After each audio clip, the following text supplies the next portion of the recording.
The rain fell heavily on the streets of Miami that October night. Sarah Miller, 28 years old, walked under the icy water with her small suitcase in one hand and her broken heart in her chest.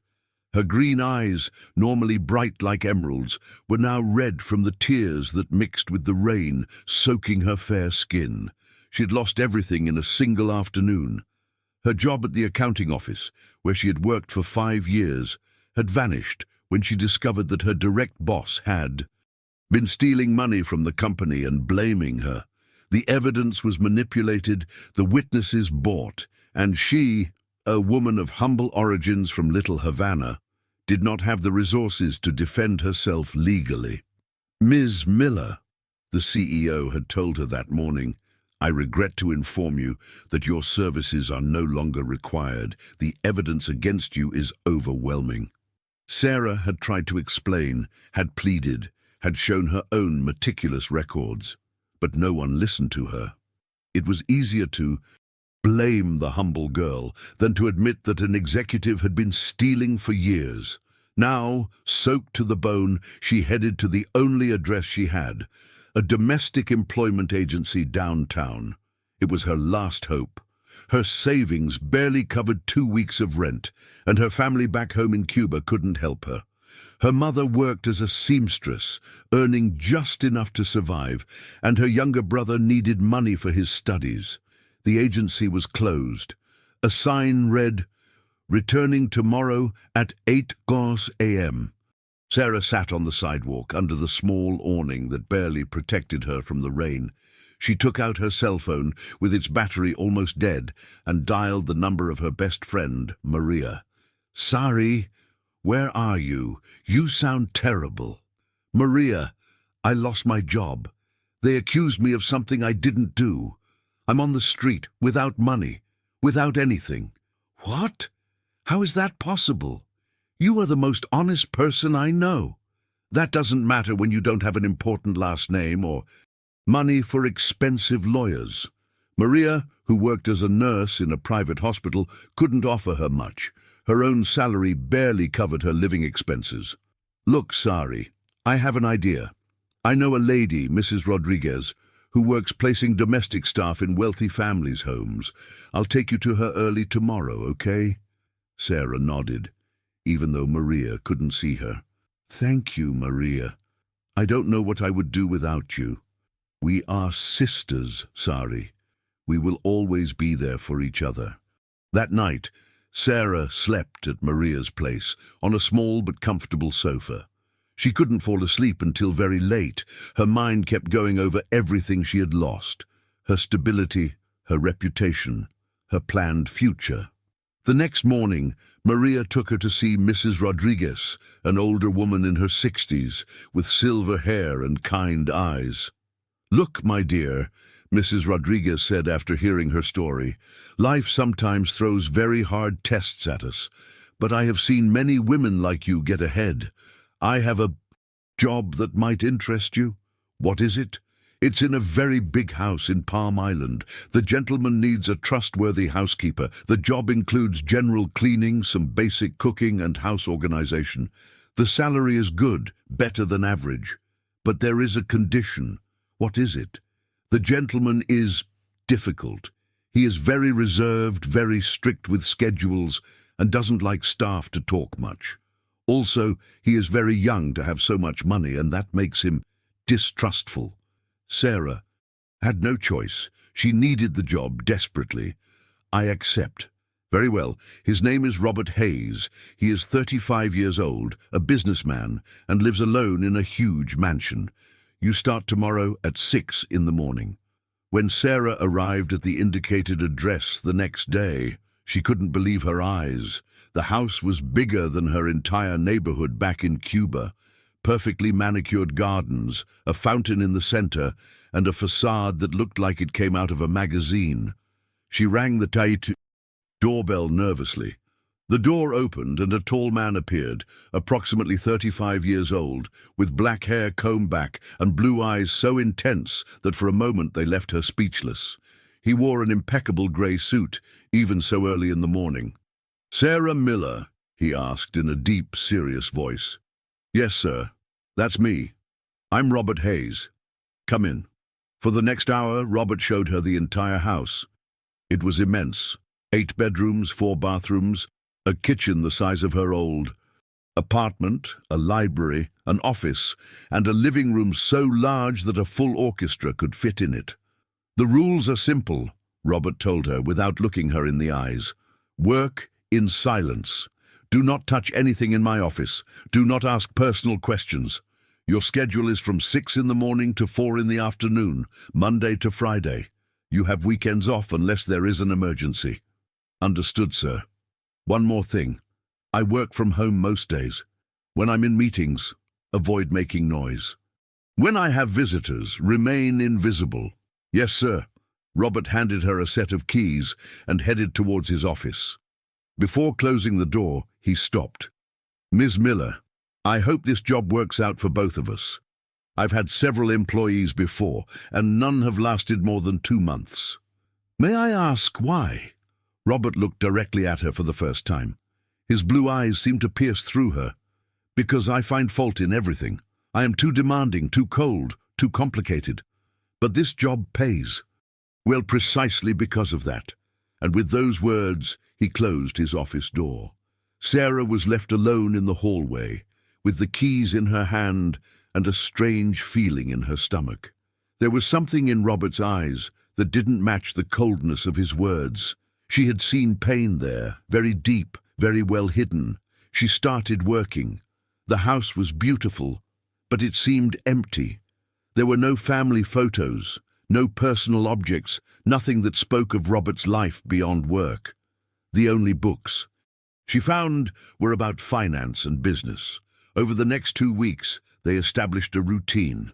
Robert left early some mornings, returned for lunch, and spent the afternoons in his office. Sarah cleaned, cooked simple meals, and made sure everything was perfect. But there was something strange. Sometimes, when Sarah was cleaning near the office, she heard Robert talking on the phone. His voice sounded different, warmer, more human, and on several occasions she had seen him standing at the window, looking at the garden with a melancholic expression. The night everything changed. It was a Friday night. Sarah had decided to stay a little later to clean the outside windows of the main living room. The rest of the cleaning staff had already left, and Robert had supposedly gone out for a business dinner. The mansion was silent, illuminated only by the garden lights and the soft glow of the moon. Sarah was focused on her work when she noticed something strange. 3 shadowy figures were slowly approaching the main gate. At first, she thought they might be security guards, but something in their way of moving alerted her. They wore dark hoodies and moved stealthily, clearly trying not to be seen. Her heart began to beat rapidly. She ran to the security booth, but it was empty. The night guard hadn't arrived yet. She tried to use the emergency radio, but it didn't work. Her phone had no signal. The intruders had already jumped the fence and were heading towards the house. Sarah realized she was completely alone and in danger. Without thinking twice, she screamed with all her might, "Help! Thieves! Help!" At that moment, she heard footsteps running from inside the house. Robert appeared at the back door, without his jacket, his shirt partially open. He had clearly returned without her noticing.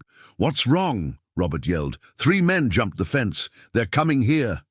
Robert didn't hesitate for a second. Without thinking about his own safety, without calling the police first, without looking for a weapon, he ran directly towards where the intruders were.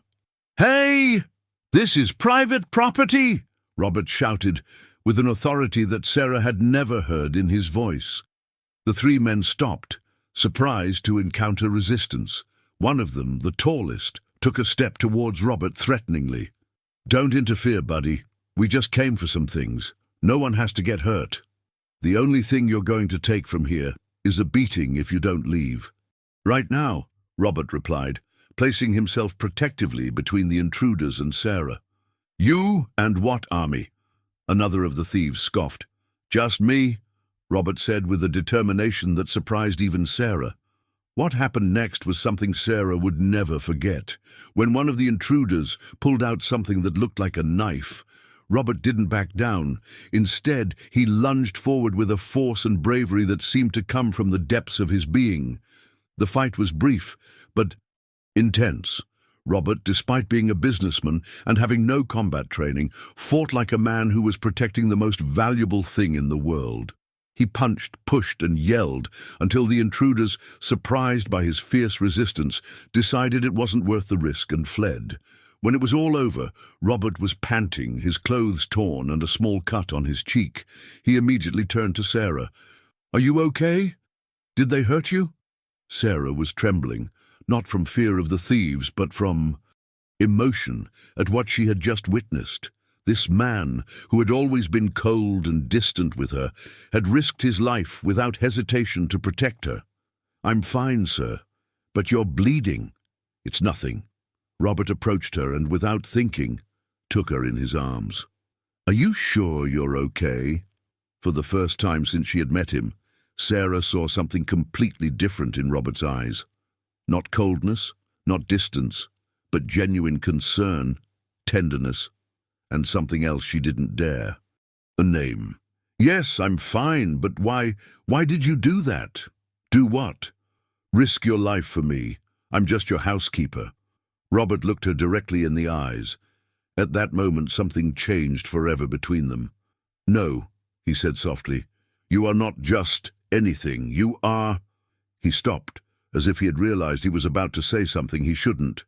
"We better call the police," he finally said, but without releasing her from his arms. The following days were completely different. Robert was no longer the cold man who avoided looking at her. Now, he asked how she felt, if she had slept well, if she needed anything. He had left fresh flowers in the kitchen to brighten the atmosphere after the scare. And for the first time, when he passed near her, he smiled genuinely at her.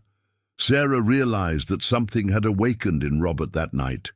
He had not only shown his physical bravery, but he had shown his heart. And she, who had learned to expect so little from life, began to feel something she hadn't felt in years: hope. One afternoon, while cleaning the library, she found a book that wasn't about business. It was a poetry book, very worn, with marked pages and handwritten notes in the margins. Unable to help herself, she read one of the marked lines. "True love is not finding someone perfect, but seeing perfection in someone imperfect." "What are you doing?" Sarah startled. Robert was standing at the entrance to the library with a serious expression. "Sorry, sir, I was cleaning and the book fell. I didn't mean to. That book shouldn't be there." Robert quickly approached and took the book from Sarah's hands. For a moment, their hands brushed, and Sarah felt an electric current run through her from head to toe. "I'm very sorry, sir. It won't happen again." Robert stared at her. His blue eyes seemed to be struggling with some internal thought. "That book belonged to my sister." "Your sister? She is no longer with us here in Miami." The silence grew heavy between them. Sarah felt the urge to comfort him, to ask him what had happened, but she remembered the rules. No personal questions. "I'm sorry she's far away, sir." Robert nodded and headed towards the door. But before leaving, he stopped. "Miss Miller, do you like poetry?"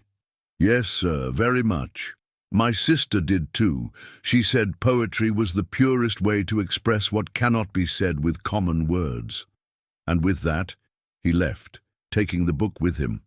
That night, Sarah couldn't stop thinking about Robert. For the first time in weeks, she had seen something human in him. She had seen pain, loss, vulnerability. And for the first time, she realized that perhaps he wasn't as cold as he seemed.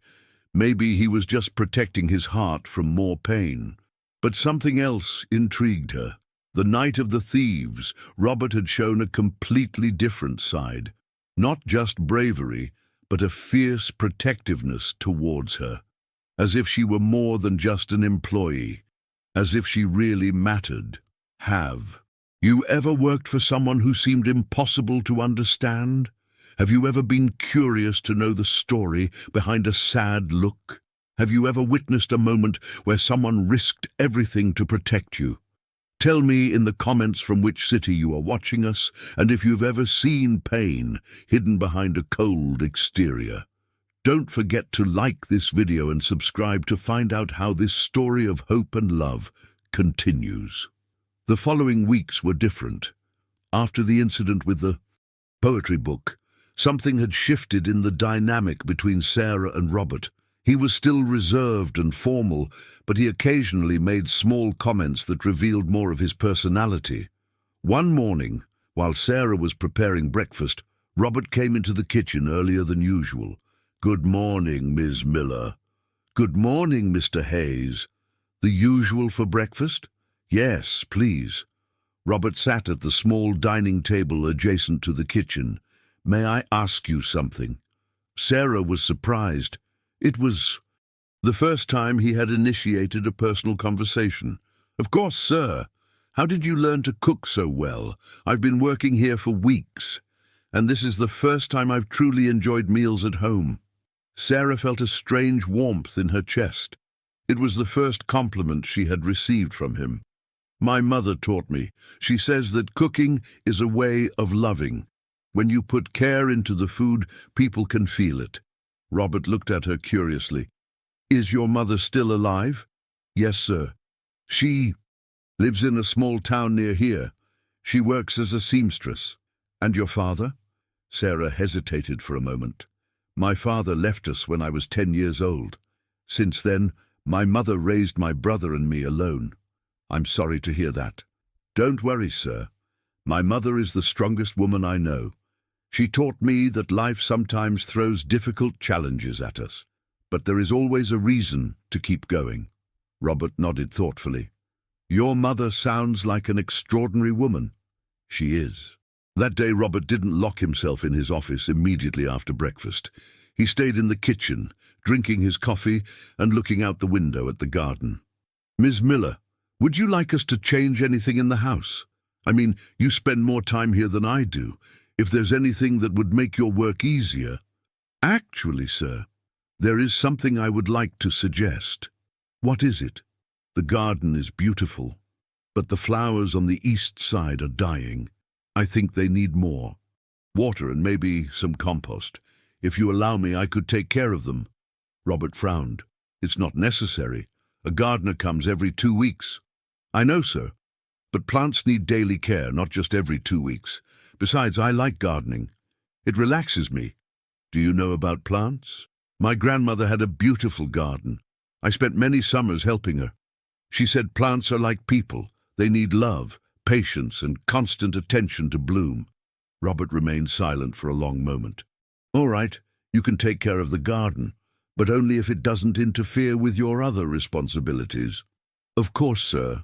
Thank you." During the following days, Sarah dedicated her free moments to tending the garden. It was true that it relaxed her, but it also gave her an excuse to be outdoors and observe the house from outside. From the garden, she could see Robert's office, and she realized that he also watched her working. One afternoon, while she was watering the flowers, she heard music coming from the office. It was classical music, melancholic and beautiful. Sarah stopped to listen. The music stopped abruptly, and she saw Robert quickly closing the window. The next day, Sarah found a note in the kitchen. "Thank you for taking care of the garden. The flowers already look better. R.H." It was the first time Robert had written her a personal note. Sarah kept the paper in her pocket and took it home that night. "What's that?" Maria asked her when they met for dinner. "A note from my boss." "A note? The cold, distant Mr. Hayes wrote you a note?" "He's not as cold as I thought at first. He's just hurting." Maria looked at her with concern. "Sari, be careful. Don't get attached to him. You are from very different worlds." "I know, Maria, but I can't help but be curious. There's something about him that tells me he wasn't always like this." "What do you mean?" "Sometimes I see him smile when he thinks I'm not looking. And the music he listens to, it's beautiful but sad, like it's the soundtrack to a story we don't know." "Sorry, please be careful. Rich men don't fall in love with housekeepers. That only happens in novels." But Sarah couldn't stop thinking about Robert, about his blue eyes that seemed to hold so many secrets, about the way his hands trembled slightly when he talked about his sister, about how his voice changed when he spoke on the phone, becoming warmer and more genuine. A week later, one Friday morning, Sarah arrived at work and found Robert in the kitchen, sitting on the floor with tools scattered around him. "Mr. Hayes, is everything all right? The pipe under the sink is leaking. I tried to fix it, but I think I made it worse." Sarah approached to see. Robert was soaked, his hair disheveled, and grease on his hands. He looked completely different from his usual image of an impeccable executive. "May I try? My brother is studying plumbing at the technical college. He's taught me some basic things." "Really? You know about plumbing?" "A little. Let me see." Sarah knelt beside Robert to examine the pipe. They were very close to each other, and Sarah could smell his cologne mixed with the scent of soap. Their proximity made her nervous, but she focused on the problem. "Here's the issue. This connection came loose. It just needs to be tightened a little more." Sarah took the wrench and adjusted the connection. "Can you turn on the faucet to see if it's still leaking?" Robert turned on the faucet. The water flowed normally without any leaks. "Amazing! You fixed it in 2 minutes." "It was nothing, sir." They looked into each other's eyes for a moment. Robert had a different expression, softer, more admiring. "Thank you, Ms. Miller. You really saved me. I have an important meeting in an hour and I didn't know what to do." "You're welcome, sir. That's what I'm here for." "No, you're not just here for that. You are special." The comment hung in the air between them. Sarah felt herself blushing. "I better go get changed," Robert said, standing up. "I look like a mess." "Mr. Hayes." "Yes? Sometimes people look more beautiful when they are being authentic, not when they are being perfect." Robert froze for a moment. His blue eyes looked at her with an intensity that made Sarah feel like he could see directly into her soul. "You know what, Miss Miller?" "What, sir?" "I think my sister would have really liked you." And with those words, he left the kitchen, leaving Sarah with her, heart beating rapidly. That afternoon, when Sarah was finishing cleaning the library, she found something that surprised her. On the table was a new poetry book, different from the one she had seen before, with a yellow note that read, "For someone who finds beauty in the authentic, R.H." Sarah opened the book and found several poems marked. One in particular caught her attention. "I don't need you to be perfect. I just need you to be real." That night, Sarah read the entire book. Each poem seemed to speak directly to her heart, and she realized that something was changing in her too. She wasn't just seeing Robert differently, but she was seeing herself differently. For the first time in months since she had lost her previous job, she felt valued, not just as an employee, but as a person. Robert was seeing something in her that even she had forgotten existed. The following Monday, Sarah arrived at work with a different kind of energy. The poetry book had spent the entire weekend on her nightstand, and she had read each poem at least 3 times. There was something in the words that seemed to connect directly with something she was feeling, something she didn't dare to name. Robert was waiting for her in the kitchen, already dressed in his work suit, but with a less formal expression than usual. "Good morning, Ms. Miller." "Good morning, Mr. Hayes. The usual for breakfast." "Actually, I was wondering if we could do something different today." "What did you used to have for breakfast when you were a child?" The question surprised her. "Excuse me? I mean, what did your mother prepare for you on special Sundays?" Sarah smiled at the memory. "Scrambled eggs with bacon and cheese, buttered toast and a tall glass of orange juice. And sometimes, if it was a really special day, she'd make pancakes." "Would you mind making that? I have all the ingredients." "Of course, sir, but may I ask why?" Robert sat at the kitchen table, something he had never done before. Because I realized I've been living like a robot, eating the same thing, doing the same thing, feeling the same thing. And you've brought something different to this house. Different how? Life, warmth, humanity? Sarah started cooking, but she could feel Robert's eyes following her every move. There was something intimate about preparing her childhood meal for him, as if she were sharing a piece of her soul. "Can I help?" Robert asked. "Sir, I've never made scrambled eggs with bacon and cheese quite like that. Could you teach me?" Sarah hesitated. It wasn't appropriate for the boss to cook with the housekeeper, but there was something in his expression that made her change her mind. "All right, but you have to take off your jacket and roll up your sleeves." Robert obeyed immediately. Without the formal jacket, he looked younger, more approachable. "First, we need to cook the bacon until it's crispy," Sarah explained, "but not too crispy, just perfectly golden brown."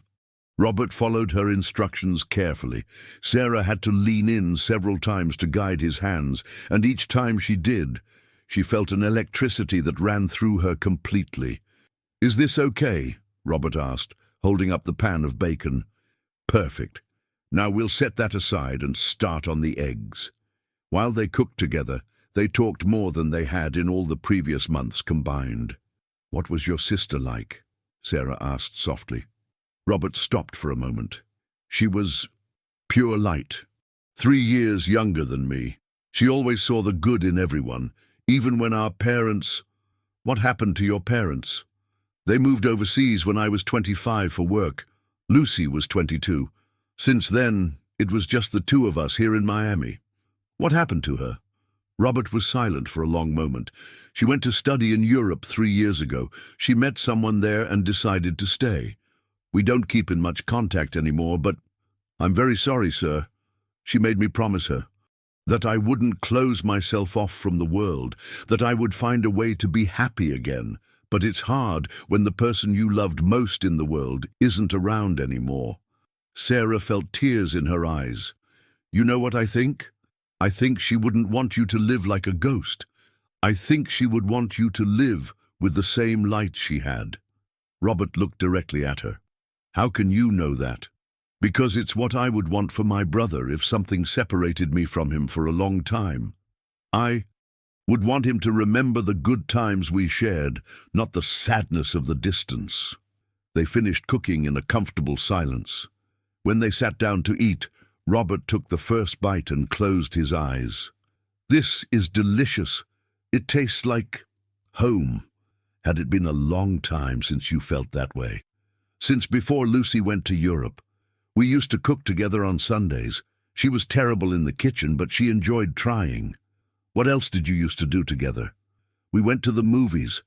She loved romantic comedies, and I used to make fun of them, but secretly I liked them too.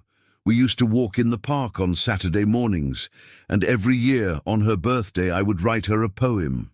"You write poetry?" Robert blushed slightly. "I used to. Not anymore." "Why did you stop writing?" "Because poetry is about feelings, and I stopped feeling after she went so far away." Sarah placed her hand on Robert's without thinking. "But you are feeling now. I can see it in your eyes." Robert looked at her hand on his. He didn't pull it away. "Ms. Miller? Sarah? May I call you Sarah?" "Of course." "Sarah, I have to confess something. Since you arrived, this house feels different. It's not just cleaner or more organized. It feels alive." "Alive how?" "I hear your laughter when you talk on the phone with your mother. I see how you take care of the flowers as if they were your children. I notice how you put love into everything you do, from cooking to cleaning, and I've realized that I've been looking forward to coming home every day just to see your smile." Sarah's heart began to beat so loudly she was sure Robert could hear it. "Mr. Hayes." "Robert. Please, call me Robert." "Robert, I've also noticed changes in myself since I started working here." "What kind of changes?" "I feel valued. I feel seen. For years since I lost my previous job, I felt invisible, like I didn't matter. But you You make me feel like I'm important." Robert leaned closer to her. "Sarah, may I tell you something that could change everything between us?" "What?" "I think I'm falling in love with you." The words hung in the air between them. Sarah felt the world stop. "Robert, I know this is complicated. I know I'm your boss.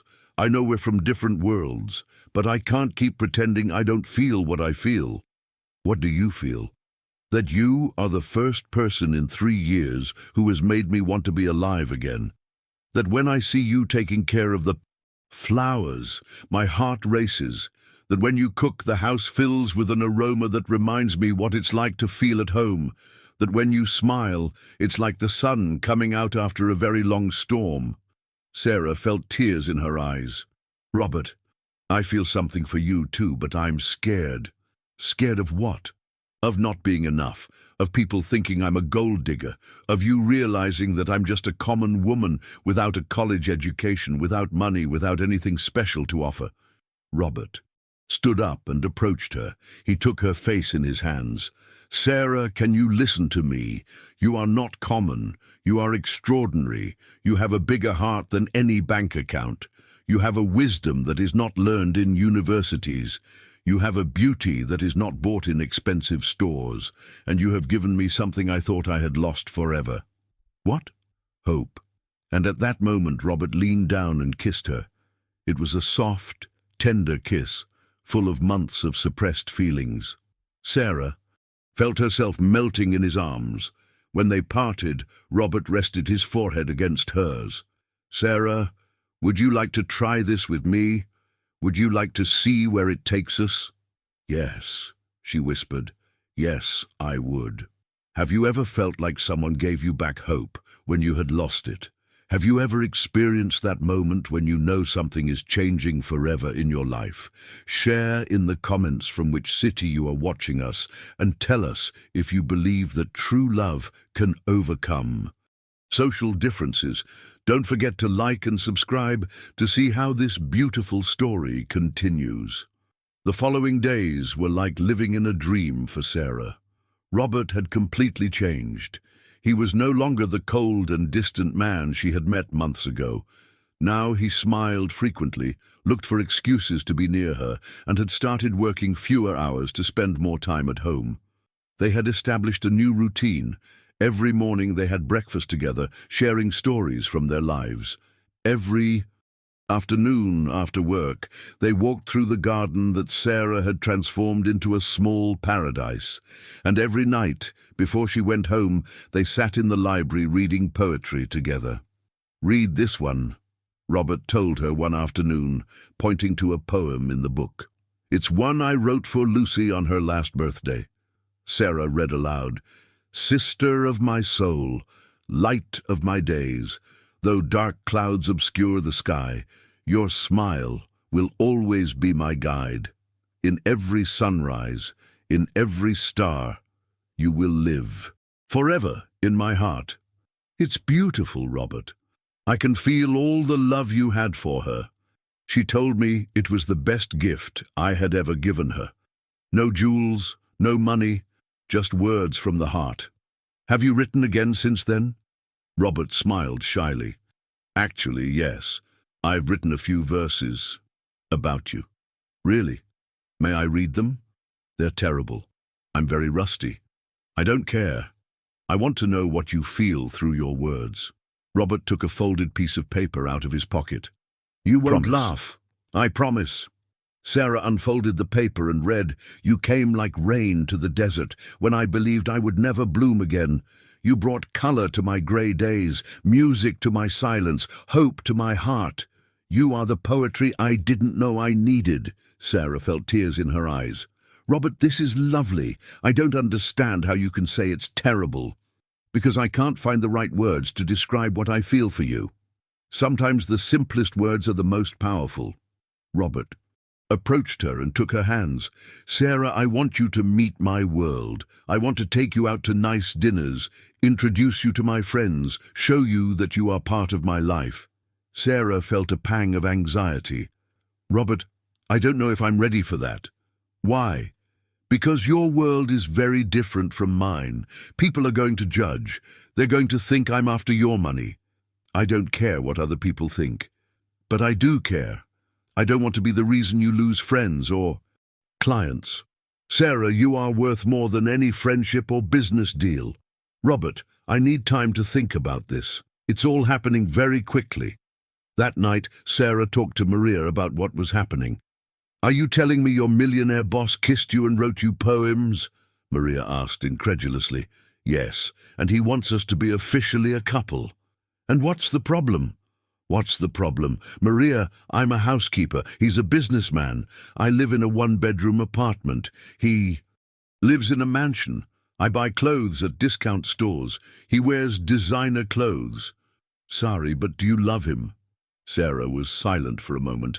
Yes, I love him. But love isn't enough to overcome all those differences. Why don't you let him decide that? Because I'm afraid he'll be ashamed of me when his friends see me. Or are you afraid of being happy? Maria's question resonated in Sarah's mind all night. The next day, something changed at work. Robert arrived early, but he seemed tense. He was talking on the phone in his office with the door closed, and Sarah could hear that his voice sounded upset. When he came out for breakfast, his expression was serious. Good morning, Robert. Is everything okay?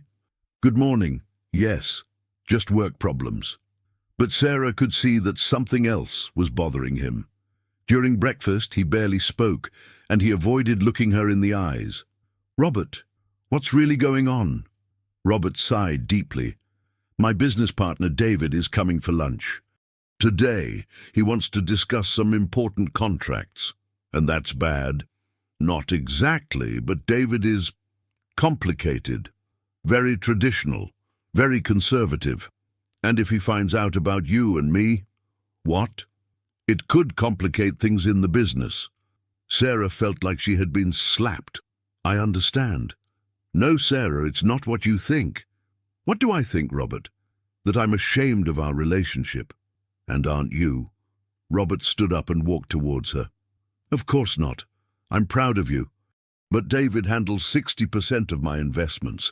If he decides to withdraw his support, you would lose money. I could lose everything I've built.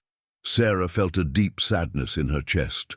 Robert, if you have to choose between your business and me, choose your business. What? No, Sarah. I'm serious. I would never ask you to risk everything for what we have. What exactly are we having? The question hung in the air. Sarah realized she didn't know the answer. I don't know, she finally admitted. Sarah, this is temporary, just until I find the right way to handle the situation with David. And how long will that be? I don't know. Robert, I can't live like a secret. I can't keep pretending I'm just your housekeeper when there are other people around. I just need time to think of a strategy. A strategy? Is that what I am? A problem that needs a strategy? No, of course not. But the damage was already done. Sarah felt all her insecurities come rushing back. I think it's better if I go back to my work and you prepare for your meeting. Sarah, please, let's not end this conversation like this. We're not ending anything, Robert. We're being realistic. The rest of the day was tense. David arrived at noon. An older man in his 60s, well-dressed and with an attitude that immediately made Sarah uncomfortable. And this young lady is? David asked when Sarah served lunch. This is Sarah, my housekeeper, Robert replied without looking at her. Ah, I see. Robert, we need to talk about the project in San Diego. Could we have some privacy? Of course. Sarah, please avoid making noise in this area of the house for the rest of the afternoon. Yes, sir, Sarah replied, reverting to formal address. For the rest of the afternoon, Sarah overheard snippets of the conversation between Robert and David. David spoke about maintaining a certain image, appropriate partners, and decisions that could affect the reputation of the company. When David left, Robert immediately looked for her. Sarah, I'm so sorry about how I handled that situation. Don't worry, Mr. Hayes, I understand perfectly what my place is. Don't say that. You know that's not how it is. Isn't it? Because a few hours ago I was the woman you loved, and when your partner arrived, I became just the housekeeper again. I was protecting you. Protecting me from what?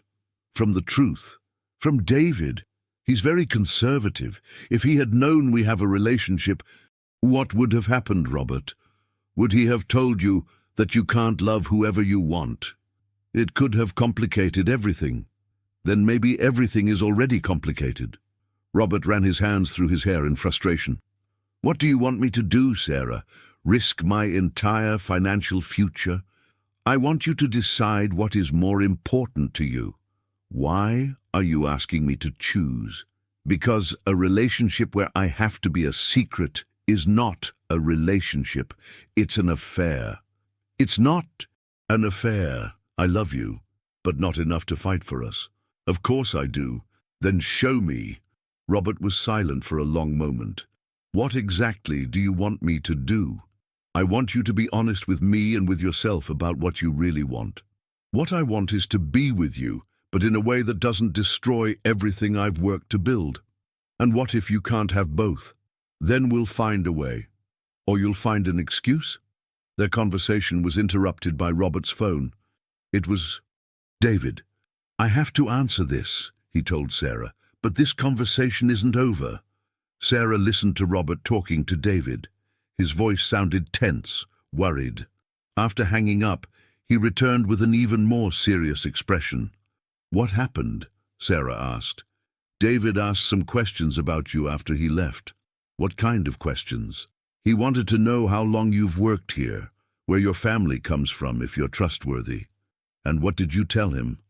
I told him you're an excellent employee, very professional. That's all. Sarah, I couldn't tell him we're in love. Why not? Because I don't know how he would react. And his reaction is more important than our feelings? It's not that simple. For me, it is simple, Robert. Either you love me enough to defend me or you don't love me at all. Of course I love you, but not enough. And with those words, Sarah gathered her things and headed for the door. Where are you going? Home. I need to think. Sarah, please, don't leave like this. Robert, when you decide what's truly important to you, you know where to find me. That night, Sarah cried as she hadn't cried since she lost her previous job. She had opened her heart, she had believed in love, and once again, she had realized that it wasn't enough for someone. Maria found her in her apartment, surrounded by used tissues. What happened? You were right. Rich men don't fall in love with housekeepers. They just play with them, until something more convenient comes along. What did he do? Sarah told her everything about David and the conversation with Robert. Sorry, maybe he just needs time to figure out the right way to handle the situation. Time for what? To invent a way to have me as a secret lover? Or time to decide that you are worth more than any business deal? I don't know, Maria. I don't know what to think anymore. Do you love him? Yes, but love isn't enough if it's not accompanied by courage. Give him a chance to show you he has courage. And what if he doesn't? Then you'll know you made the right decision by walking away. For the next 3 days, Sarah didn't go to work. She sent Robert a message saying she was sick, but they both knew it was an excuse. She needed space to think, to decide what she wanted to do with her life. Robert sent her several messages. Please, let's talk. I miss you. I'm sorry about how I handled things. But Sarah didn't reply to any of them. On the 4th day, Maria convinced her to leave her apartment. You can't stay here forever feeling sorry for yourself. I don't feel sorry for myself. I feel bad because I fell in love with someone who can't love me publicly. And what if you're wrong about him? And what if I'm right? Maria took her out to lunch at a small restaurant downtown. While they were eating, Maria received a call from work.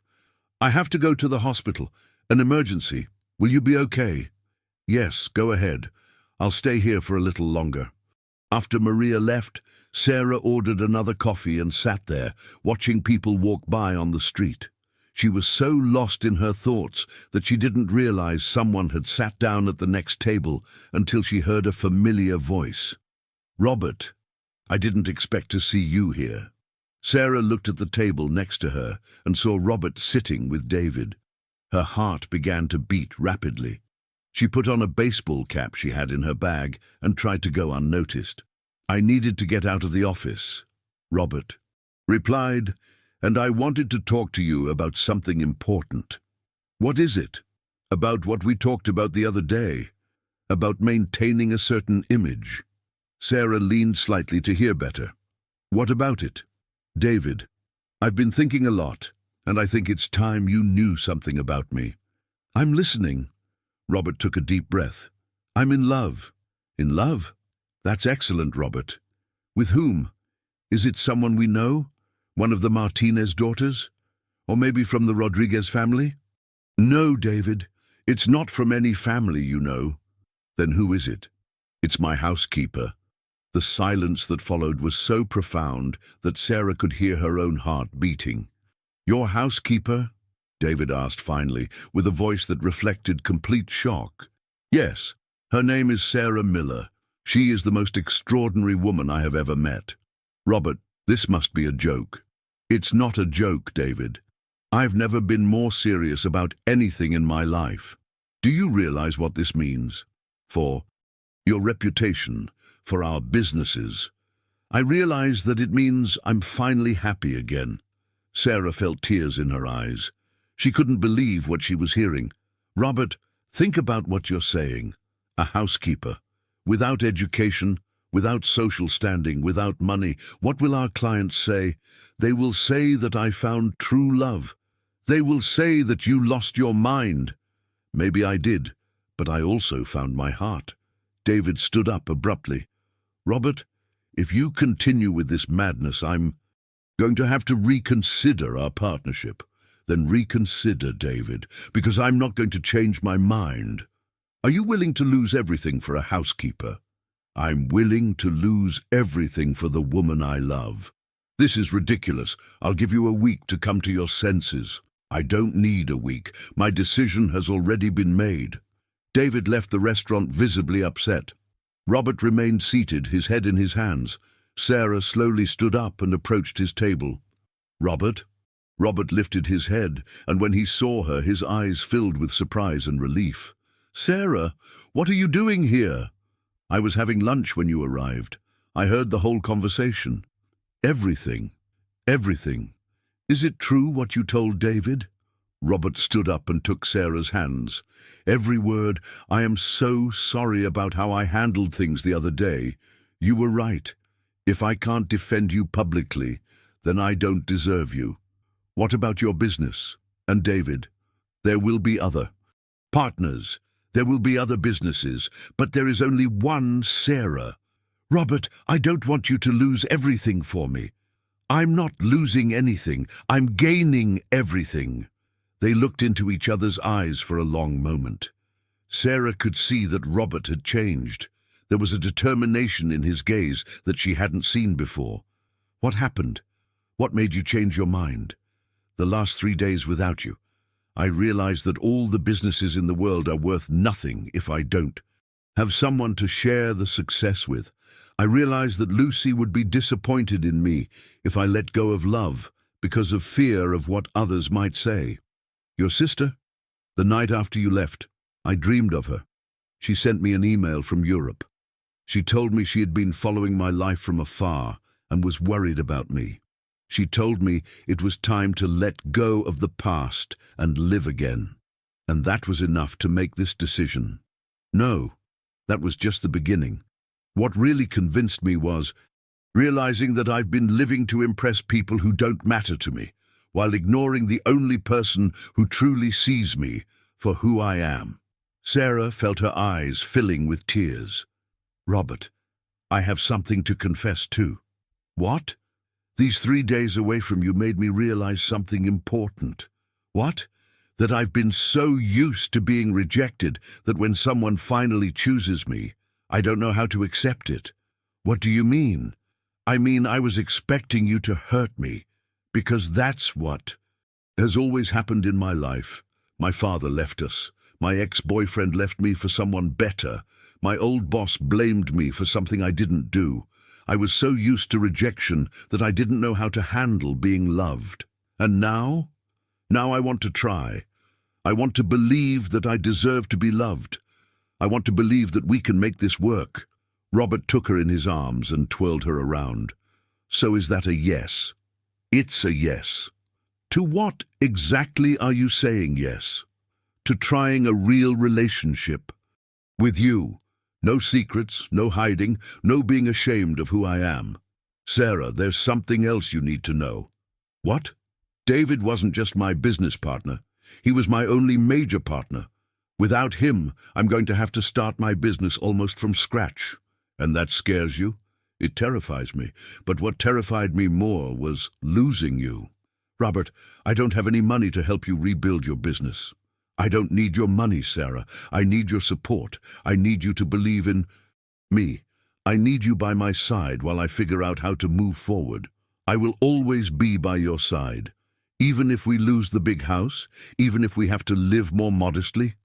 Robert, I come from modesty. I'm not afraid of it. What I'm afraid of is living without love. They kissed in the middle of the restaurant, not caring about the stares of the other people. It was a kiss full of promises, of hope, of an uncertain but shared future. When they parted, Robert took Sarah's hands. There's one more. Thing I need to tell you. What? The reason David was so upset isn't just because you're a housekeeper. Then why? Robert hesitated for a moment. Because he expected me to marry his daughter. Sarah felt her breath catch in her throat. What? He's been planning for months to officially introduce me to Patricia, his daughter. She just returned from studying in Europe, and David was sure she would be the perfect wife for me. And you knew this? I suspected it, but he had never told me. Directly, until today. What did you tell him? I told him that I had already found the perfect woman for me, and it's not his daughter. Sarah was silent for a moment, processing the information. Robert, this means you're not just risking your business for me. You're risking a convenient marriage that could have given you a lot of stability. Sarah, may I tell you something my sister taught me? Of course. She said that stability without love is just a comfortable prison. I prefer uncertainty with you than security without you. Are you sure? I've never been more sure of anything in my life. Then let's do it. Let's build something together, from scratch if necessary. Really? Really, but with one condition. What is it?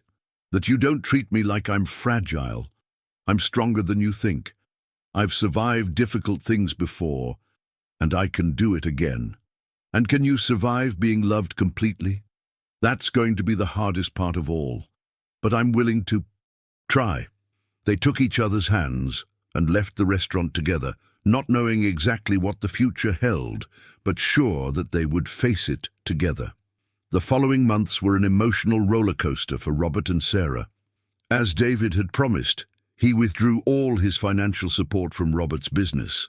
Other partners, influenced by David and his comments about Robert's inappropriate relationship, also began to distance themselves. Within 3 months, Robert had lost 60% of his clients, but something extraordinary happened in the process. Sarah didn't just stand by and watch Robert's financial downfall. She became his partner in every sense of the word. One morning, while Robert was desperately reviewing his numbers in his office, Sarah came in with coffee and a determined expression. Robert, we need to talk. About what? About the future of your business. Our future. Sarah, I don't want you to worry about... Let me finish. I've been thinking, and I believe. David did you a favor. A favor? How? He freed you from partners who didn't truly value you. Now you have the opportunity to build something new, something that reflects who you really are. But Sarah, I don't have enough capital to start over. Who says you need the same kind of business? What do you mean? Sarah sat across from him and pulled out a notebook filled with notes. I've been doing some research. Did you know there are many small and medium-sized businesses that need financial consulting but can't afford the prices of large firms? Yes, and did you know there are many women entrepreneurs who are looking for investors who truly understand their businesses? Where are you going with this? To the fact that you could create a financial consulting firm specializing in small and medium-sized businesses. Businesses like the ones started by women in my neighborhood who have brilliant ideas but don't know how to handle the financial aspect. Robert looked at her in amazement. Have you been researching this on your own? I've been talking to a lot of people, to my mother, who knows many women entrepreneurs, to Maria, who knows nurses who want to open their own practices, to former colleagues from my old job who now have their own small businesses. And what have you discovered? That there is a huge market of people who need exactly what you know how to do, but who have never had access to it because they can't afford the prices of big consulting firms. Robert was silent for a moment, processing the idea. Sarah, that sounds interesting, but it would require starting completely from scratch. And what's wrong with starting from scratch? That we wouldn't have the comfortable life we have now. Robert, may I remind you of something? What? I've never had a comfortable life, and I've been happy. Happiness doesn't come from money. It comes from doing something that has meaning, and helping small business owners would have meaning, wouldn't it? You would be helping people like me build their dreams. You would be giving them the opportunity that David and his friends would never give them. Robert stood up and began to pace around the office. It's a risky idea. Everything worthwhile is risky. We could fail, or we could succeed in a way you never imagined. And what if it doesn't work? Then we'll try something else. Together. Robert stopped and looked directly at her. Are you talking about being my partner? I'm talking about being your partner in everything. Sarah, you don't have experience in finance, but I have experience in being poor. I have experience in making money stretch. I have experience in knowing the real needs of ordinary people. I have contacts in a world you've never had access to. What kind of contacts? My mother knows 50 women who make homemade cookies and sell them, but they don't know how to grow their businesses. Maria knows nurses who want to open community clinics. My former co-worker now has a small auto repair shop, but doesn't know how to expand. Robert sat down again with a different expression on his face. You know what? You're right. David freed me. He freed me from a world where I had to pretend to be someone I'm not. And who are you really? I'm someone who got rich because I understood numbers, but who had forgotten that behind every number there is a person with real dreams and needs. Then let's do it. Let's create something new together. Robert approached her and took her hands. Are you sure you want to do this with me? It would mean long hours, a lot of work, and probably making a lot less money than I'm used to. Robert, do you remember the day you asked me what I had for breakfast as a child? Yes. That breakfast we cooked together was more valuable to me than any expensive dinner we could have had at the most exclusive restaurant in Miami. Because we made it together, with love, creating something new. And that's what you want, to create something new with me? It's the only thing I want. Robert kissed her with an intensity that carried months of accumulated feelings. Then let's do it. But there's something I need to do first. What? I have to sell the house. Sarah was surprised. The mansion? It's too big for us, and we need the capital to start the new business. Besides, that house never felt like a home until you arrived. Home isn't a place, it's you. Are you? Sure. Completely. We'll find something smaller, warmer, more us.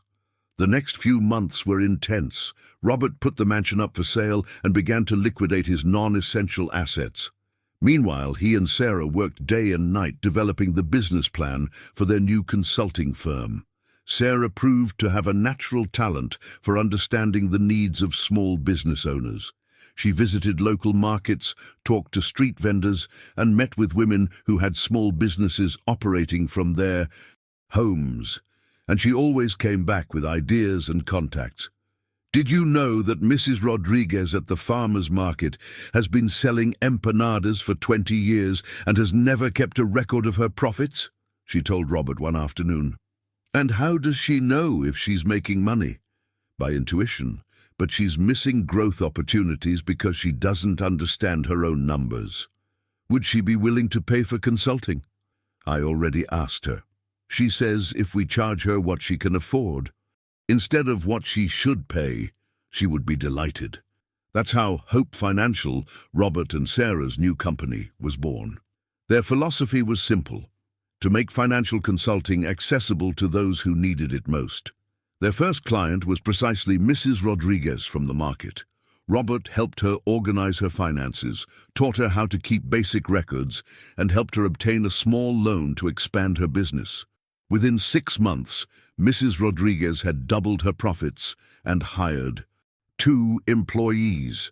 See, Sarah said to Robert one night while they reviewed their new company's books, this is the difference we can make. You know what I like most about this? What? That every client we help reminds me why I liked numbers in the first place. Not for the money they could generate for me, but for the problems they could solve for others. And you know what I like most? What? That I finally found something I'm really good at. I was never good at being a housekeeper, because my heart wasn't in it. But this feels like my purpose. Do you realize what we've created together? A company? No, love. We've created a life where our work has meaning, where we help real people, where every day we build something together. Robert was right. Within a year, Hope Financial had more than 50 clients, all small business owners who had managed to grow their businesses with Robert and Sarah's help. But the most important thing wasn't the professional success. It was how they had grown as a couple. They had bought a small but beautiful house in a middle-class neighborhood. It had a garden where Sarah could plant all the flowers she wanted, and an office where Robert could work comfortably. You know what? Sarah said to him one morning while they had breakfast in their new kitchen. What? I like this house more than the mansion. Why? Because we chose it together. Because we bought every piece of furniture with money we earned working. As a team, because it's ours. I like it more too. Robert, may I ask you something? Of course. Do you regret losing everything you had before? Robert was thoughtful for a moment. Do you know what I really lost? What? An empty life. Clients who didn't respect me as a person. A partner who only saw me as a source of money. A house too big for one person. And time. I wasted years feeling dead inside. And what did you gain? You. A partner who sees me for who I really am. A job that has meaning. A house that feels like home. And life.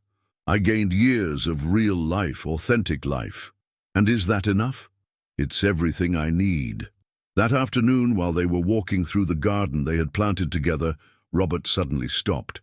Sarah, there's something I've been wanting to do for months. What? Robert knelt down in the middle of the flowers she had cared for with so much love. He took a small box out of his pocket. It's not an expensive ring, like the ones I used.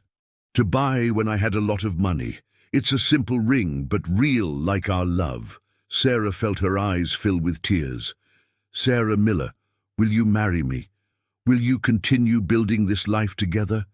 Will you be my partner in everything forever? Yes, she whispered. Yes, yes, yes.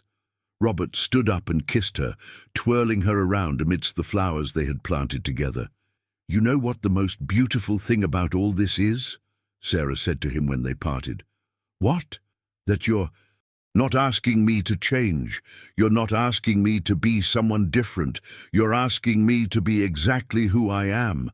Because who you are is exactly who I fell in love with. And you became the person I fell in love with when you stopped pretending to be someone else. 6 months later, they married in a small but beautiful ceremony in their garden. Sarah's mother was there, Maria, some of their clients from Hope Financial, and surprisingly, some of Robert's former employees who had kept in touch with him. The most emotional part of the ceremony was when Robert read his vows. Sarah, when I met you, I was living but not alive. I had a house but not a home. I had money but not real wealth.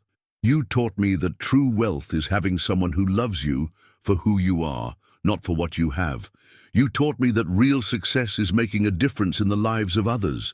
You taught me that true love is not finding the perfect person, but creating a perfect life with the right person.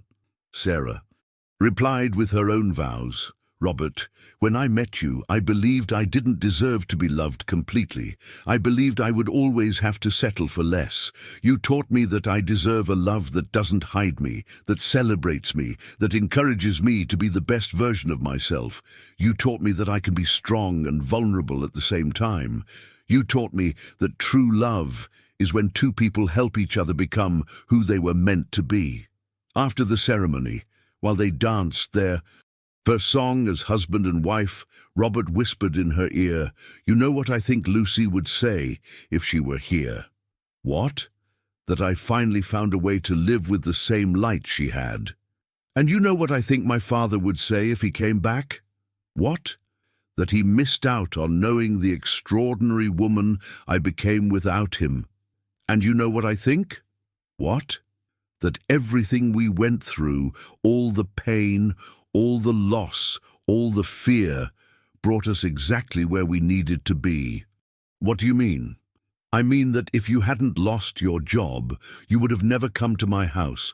If I hadn't experienced Lucy leaving, I would have never learned to value true love when it appeared. If we hadn't lost the previous business, we would have never created something that truly fulfills us."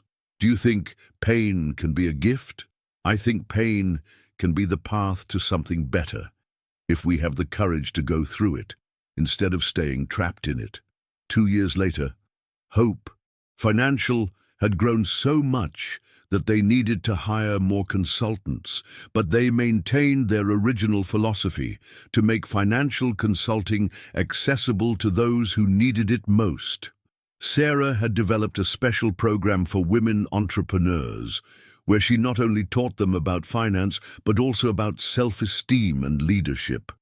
"You know what I realized," she told Robert one afternoon, after a particularly successful session with a group of women who wanted to start a sewing cooperative.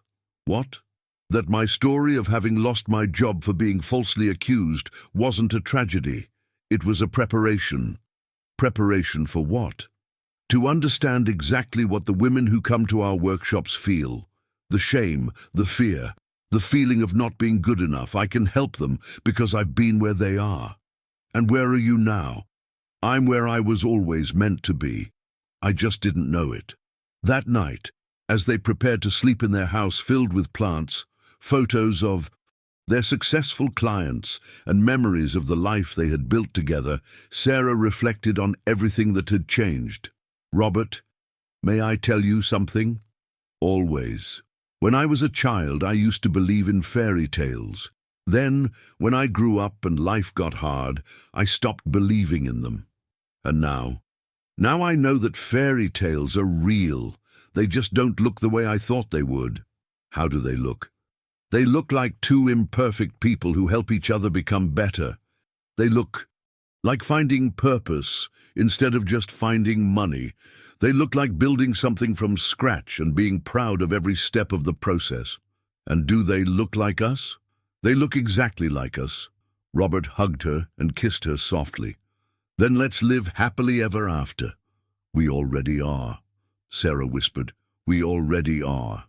And as they fell asleep in their small house, surrounded by the love they had built together, they both knew that they had found something that no amount of money could buy: an authentic life, a true love, and the certainty that they deserved all the happiness they had created.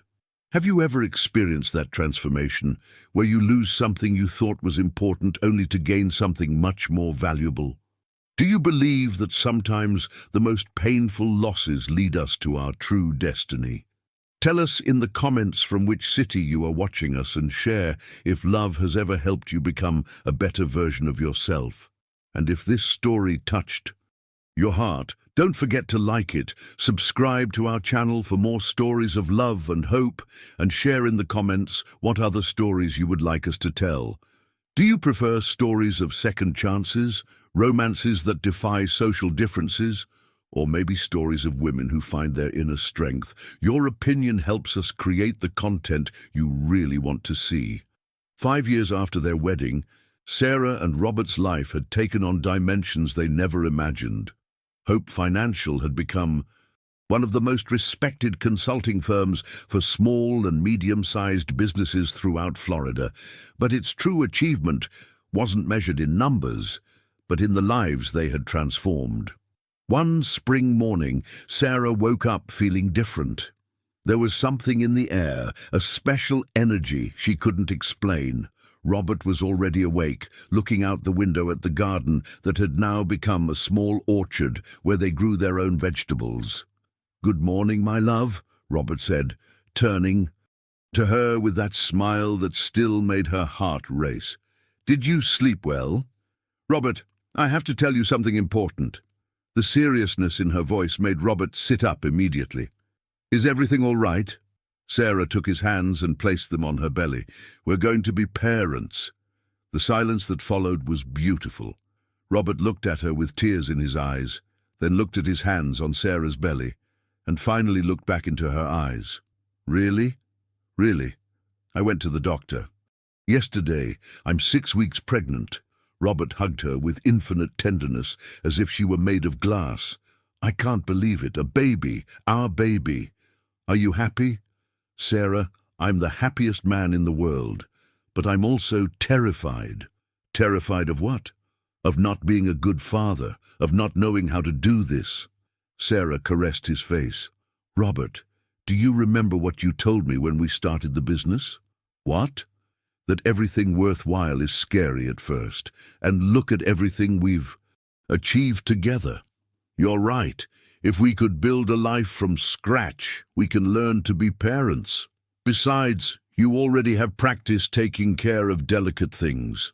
"What do you mean?" "You took care of my broken heart when I came into your life. You took care of the garden plants when I thought they were dying. You took care of our dreams when everyone said they were impossible." During the following months, Sarah's pregnancy became a new adventure for both of them. Robert became even more protective, if that was possible, but Sarah made sure he understood that being pregnant didn't mean being fragile. "Robert, I can keep working. I can keep going to meetings with clients." "I know, my love. I just worry." "Do you worry because you think I can't do it? Or do you worry because you love me?" "I worry because I love you so much that I can't imagine my life without you." "Well, you won't have to imagine it. I'm here, I'm fine, and we're going to do this together."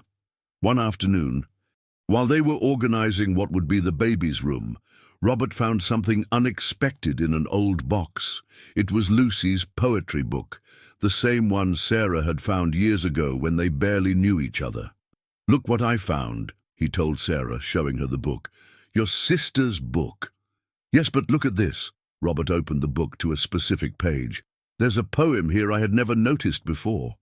Sarah read the marked poem. "When true love blossoms, it not only unites two hearts, it creates a legacy that extends into the future, touching lives that are yet to be born, building bridges to hope." It's beautiful, and very appropriate for this moment. "Sarah, may I confess something to you?" "Always. There are days when I feel like Lucy is following our story from Europe, happy that I finally found a way to live fully again." "And what do you think she would say about the baby?" "I think she would say it's proof that true love always finds a way to grow and expand." As they were talking, the phone rang.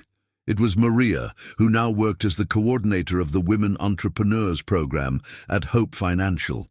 "Sarah, I need to tell you something amazing that just happened." "What happened?" "Do you remember Maria Elena, the lady who came 2 years ago wanting to start her baking business?" "Of course, the one who was so scared she could barely speak at the first meeting. Well, she just won a state entrepreneurship contest. Her business now has 10 employees, and she has Been invited to give a conference on personal growth. Sarah felt a deep emotion. Really? And the best part is that in her acceptance speech, she specifically mentioned how Hope Financial not only taught her about numbers, but also restored her self-confidence. After hanging up, Sarah told Robert about Maria Elena. "Do you realize what we've achieved?" Robert told her. "We didn't just change our own lives, we're changing other people's lives. And now we are going to bring a new life into the world, a life that will grow up seeing the example of what true love can achieve." That night, as Sarah prepared to sleep, she felt the baby's first kicks. She called Robert immediately. "Come quick, the baby is moving." Robert put his hand on Sarah's belly and waited. A few seconds later, he felt a tiny kick. "I felt it. It's real." "Of course it's real, silly." "No, I mean, until now it's been like a beautiful dream. But this makes it tangible." "Robert, may I ask you something?" "Of course. What kind of father do you want to be?" Robert was thoughtful for a moment. "I want to be the kind of father my dad was before the accident. Loving, present, who teaches by example." "And what do you want to teach our son or daughter?" "I want to teach them that value isn't measured in money, but in how you treat people. I want to teach them that hard work and honesty are always worth it. I want to teach them that true love exists because we see it every day at home." "And what else?" "I want to teach them that it doesn't matter the difficulties you face or the painful separations you experience. What matters is how those experiences help you grow and value what really matters." "Robert, you're going to be an amazing father." "How can you be so sure?"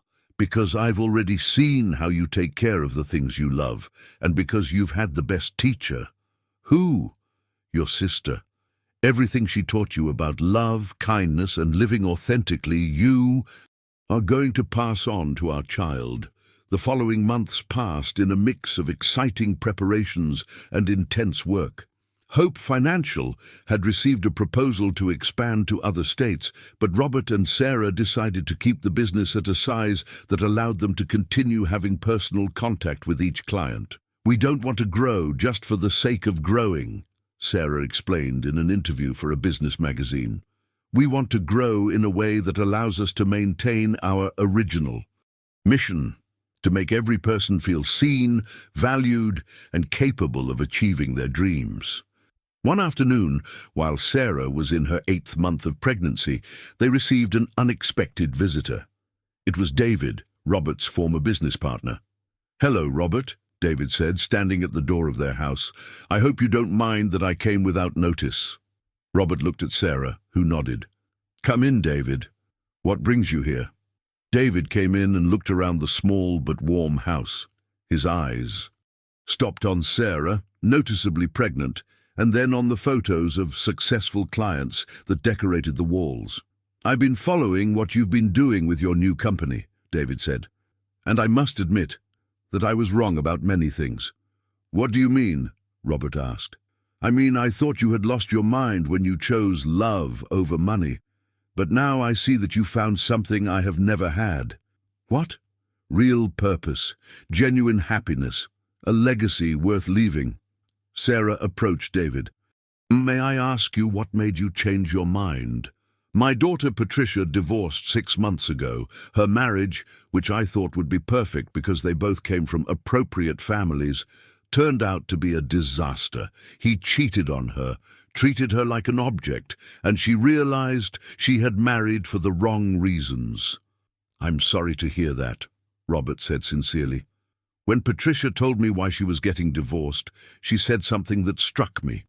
She told me, 'Dad, you always taught me to look for financial stability in a marriage, but you never taught me to look for true love.'" David paused, visibly emotional. "And then I remembered how your eyes shone when you spoke of Sarah, how you had changed since you met her. And I realized that you had found something that money can't buy." "David, I appreciate you coming to say this," Robert said. "I'm not finished. I've come to ask for your forgiveness, Sarah, and to offer you something." "What kind of offer?" Sarah asked, curiously. I want to invest in Hope Financial, not as a controlling partner, but as a silent investor. I want to help your vision reach more people. Robert and Sarah looked at each other in surprise. Why would you want to do that? Robert asked. Because I've spent the last few years making a lot of money helping the rich get richer, and you have spent the last few years making less money but helping ordinary people change their lives. Which of the two jobs do you think has more real value? Sarah put her hand on David's arm. David, we really appreciate your offer and your apology. Could we think about it and give you an answer next week? Of course. And Sarah, please call me David. I think we've gone beyond formalities. After David left, Robert and Sarah sat in their living room to process what had happened. What do you think? Robert asked. I think people can change when they see the right example. Do you think we should accept his investment? I think we should be. You're very careful. We don't want money to change our mission. What if we could use his investment to help even more people, but maintaining our values? Then it might be worth considering. A week later, when they met with David to give him their answer, Sarah had developed a very specific proposal. David, we will accept your investment under 3 conditions, Sarah said with the confidence she had developed over the years. I'm listening. First, the mission of Hope Financial does not change. We remain focused on small and medium-sized businesses, especially those led by women and people of limited resources. Agreed. Second, you have no say in daily operational decisions. Robert and I maintain full control over how we run the company. Understood. And third, part of the additional profits we generate with your investment must go to a scholarship fund for women who want to start businesses but don't have initial capital. David smiled. You know what, Sarah? Now I completely understand why Robert fell in love with you. You are not only intelligent and beautiful, you have a heart that thinks big. Is that a yes? It's a resounding yes. 2 months later, Hope Lucy Hayes Miller was born. The name was not a coincidence. Hope for the company that had changed their lives and the lives of so many others. Lucy, in honor of Robert's sister, who had been the inspiration for him to learn to love again. When Robert held his daughter for the first time, tears ran freely down his face. Hello, little Hope, he whispered. Your mom and I have been waiting for you for a long time. Sarah, exhausted but radiant, watched her husband holding their daughter. How does it feel to be a dad? It feels like my heart has grown 3 times its original size. And you know what the most beautiful thing is? What? That she is going to grow up in a home filled with true love.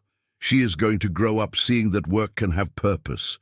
She is going to grow up knowing that social differences don't matter when the heart is genuine. She's going to grow up seeing the example of a mother who never gave up, even when the world told her she wasn't enough.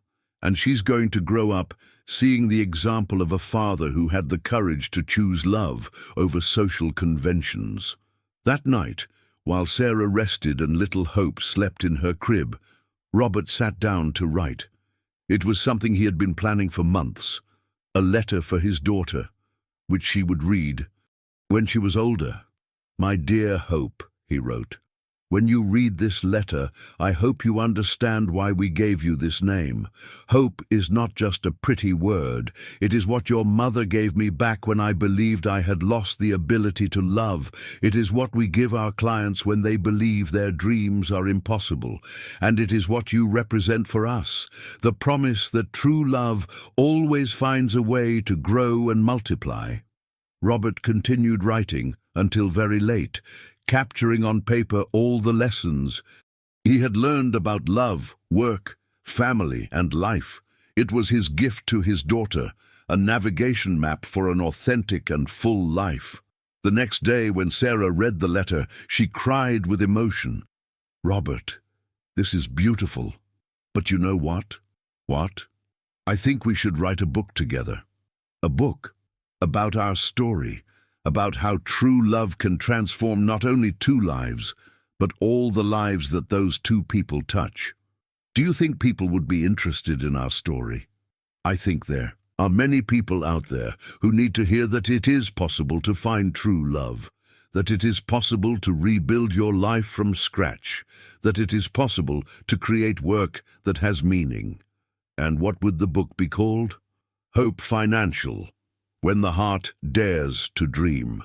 And so, while their daughter slept peacefully in her arms, Robert and Sarah began to plan the next chapter of their lives, to share their story with the world, not to boast about their happiness, but to give hope to others who were going through difficult times, because they had learned that true love is not something to be kept to oneself.